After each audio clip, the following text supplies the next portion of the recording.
Hello everyone and welcome back to another tutorial video. Today we're going to go into a bit of a different craft and we're going to talk about knitting. I'm going to show you the basics of how to cast on, how to knit, how to purl, how to do basic cables, and how to cast off. So let's get started. I'll actually be using some of my Aunt Shirley's knitting needles. These are size 6. They are really old. You can see that they're pretty worn. My aunt is actually the one who taught me how to knit a very long time ago. I'm basically going to be teaching you all how I learned. So of course, just like with any other craft, there are multiple ways of doing anything. There's no necessarily right or wrong way. This is just the way that makes sense to me. We are going to be using a long tail casting on method. So I'll go ahead and show you that. We have some nice pretty lavender yarn. This is Red Heart yarn, Super Saver.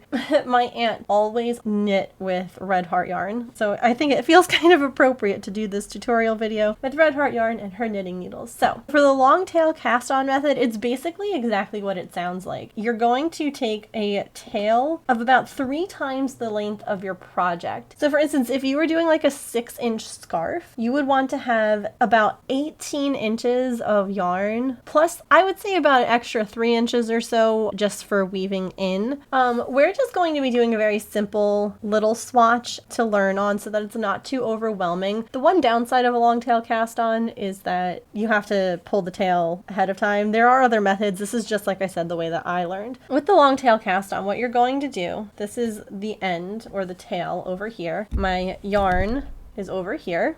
And so what you're going to do is you're going to take the yarn that is going into the ball here, and I hold it like this. So I will take the working yarn over here, and then I take the working yarn this way, and then the tail comes across my thumb, past my palm, and out that way. So it looks like that.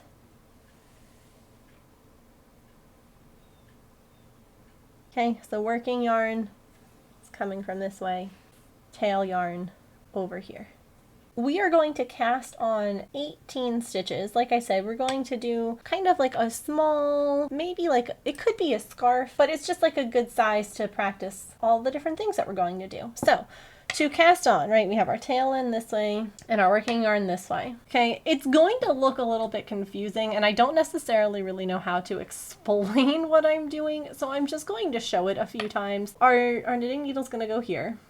Okay, and when we pull it forward like that, you see how it kind of makes a little loop that you can put your knitting needle in? You're going to go in between and then around and through, and then drop that from your thumb. Now luckily I'm going to have to do this a bunch of times so I can show you again. All right, but now we have 2 stitches cast on right now.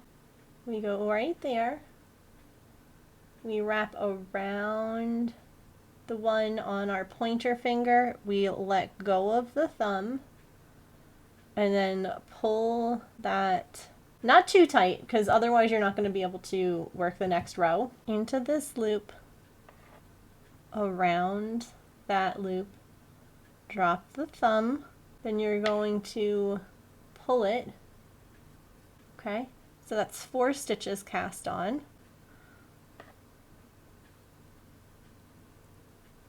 In that loop around the one on your pointer finger. Here, I'll show it to you fully in this direction without moving. Okay, and now I'll show you from the top view. It's hard, my knitting needles hit my table, so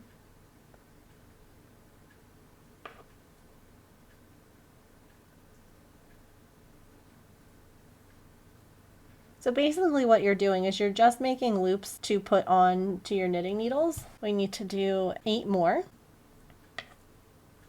1, 2, 3, 4, 5, 6, 8. That's more real time. Now, we do have quite a long tail. If you know anything about me, I'd rather have a longer tail that we can weave in than having one that's too short that we can't do anything with. So we now have this tail. We don't want to use that while we're stitching, so we're going to ignore it. I hold my yarn the exact same way when I knit or when I crochet. So if you haven't seen my crochet videos, I have the working yarn coming from my left. I wrap around my pinky and then over top of my pointer. Around pinky, on the underside of those two fingers, and on top of the pointer. So once we have our 18 stitches cast on, we're going to knit first. So knits and purls are the two main types of stitches in knitting, and once you understand those, you can really do anything. So let's start with a knit. So you're going to have your yarn on the back side, so you're going to put your needle through the first loop and you are going to wrap around and pull it through. For knitting, all that you're going to do is go from front to back. Grab the yarn from the back, okay, pull it through, and then take off that loop once you've made a stitch from the front to the back. Wrap around. See, I'm pulling the working yarn through the loop that was on my needle and making a new one. And then we're sliding the old loop off once the new one has been made. There we go. Okay.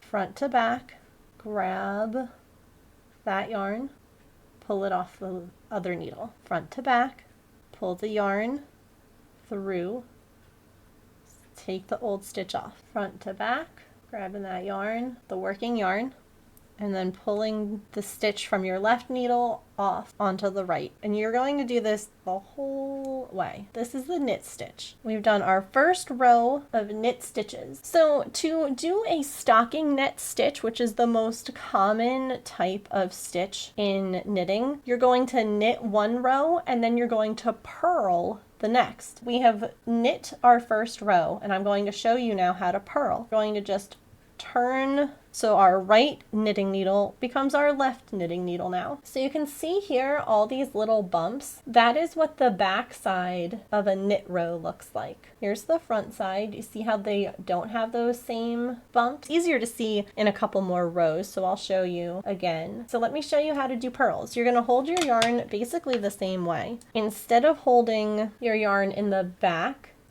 of your left needle, you're going to hold it in the front. Again, this is just how I hold my yarn and knitting needles for purl stitches. There are so many different options out there. If this way doesn't feel comfortable for you, definitely try a different way. So for purls, right, when we knit, we went from the front to the back with our stitches. With purl stitches, we're going to work in the front. So we went like this before, I guess left to right, and we're now going to go right to left. Okay, so we're going to work in the front this time instead of in the back, and we're going to go from right to left, and then I wrap my yarn around. So I'll show you what I did. Right to left, take that pointer finger, wrap it around, okay, right to left, wrap the yarn over, slide to the back, pull it off the left needle, into the front, wrap that yarn around,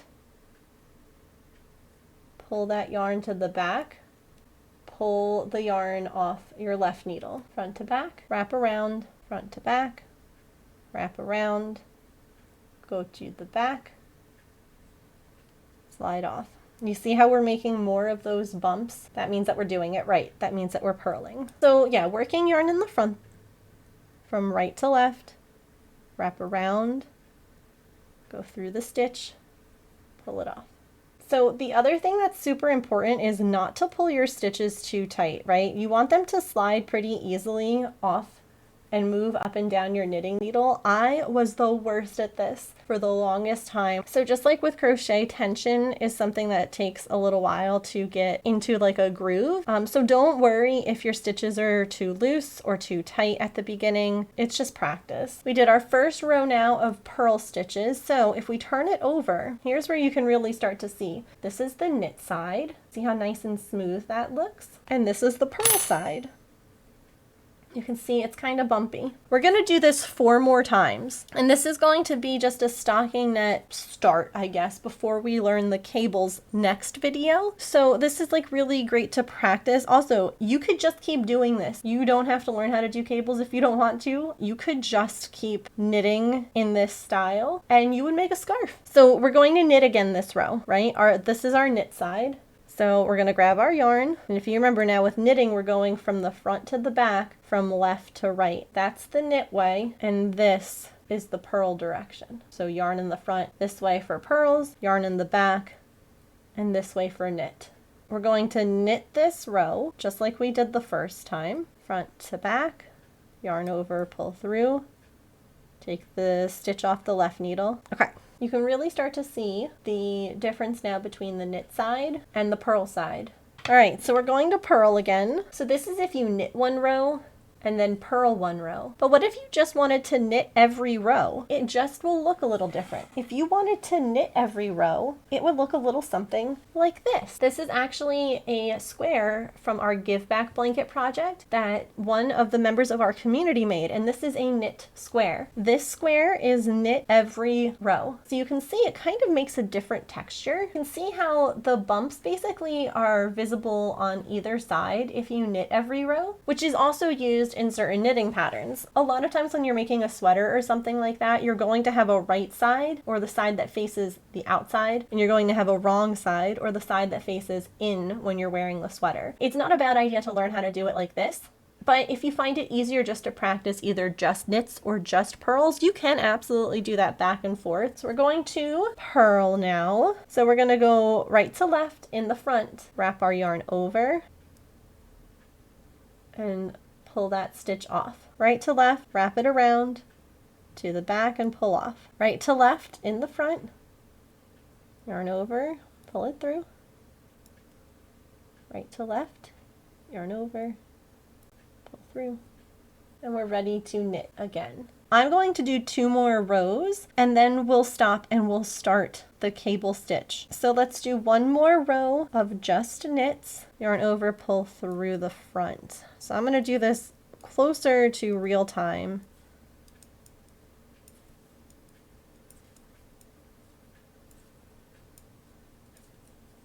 See all the bumps on the back. This is a purl row. So we're just going to do a purl here.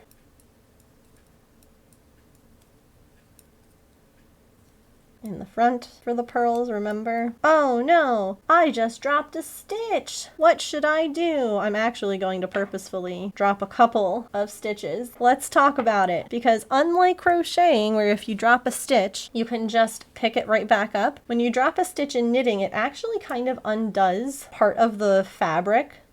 You can see here how those stitches are now loose. But if you look, there's also a loop. Do you see that loop there? Say that you just want to knit. You have no interest in crocheting.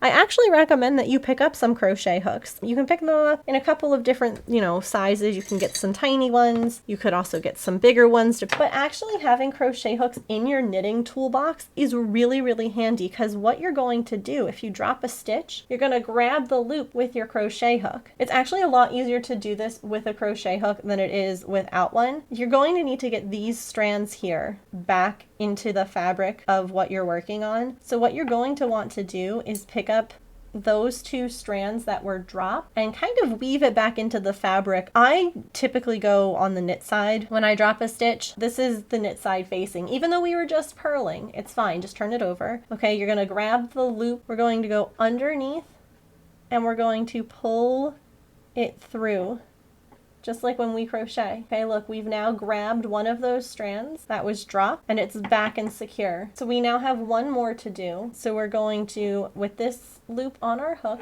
we are going to go underneath the strand that fell off and pull it through. You can see how now those stitches are reworked, and on the back side, it still looks like the proper purl stitches. So what we're going to do once we have fixed what we dropped, we're going to go ahead and just plop it back on the knitting needle. So we're going to slide it back on the knitting needle and then take our crochet hook out. And there you go. Oops. Don't drop them again, Megan. Now there is a right way and a wrong way to actually put the loop back on your knitting needles. And if you look here, I did it the wrong way. When you knit or purl, your stitches, provided that you are a right-handed knitter, should slant to the left. If you kind of push your stitches against your finger, do you see how the one over here is like leaning towards the right, whereas this one is leaning towards the left? That's how you know that you put it on the wrong way. So you just would slide it off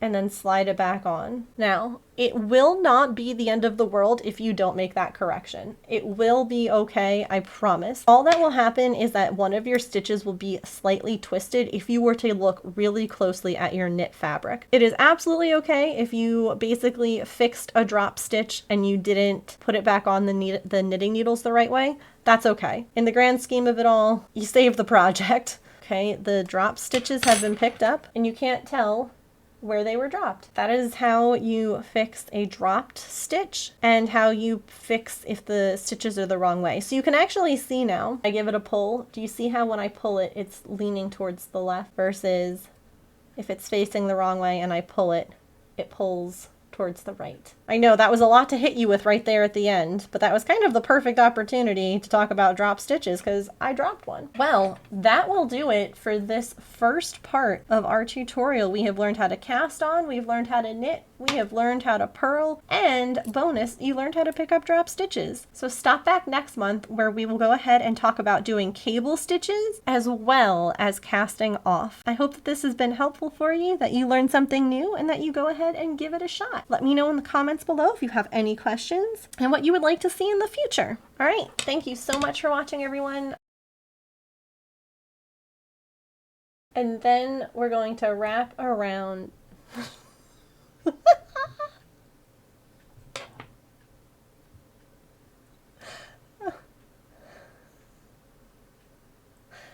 Ma'am, that we just made, okay?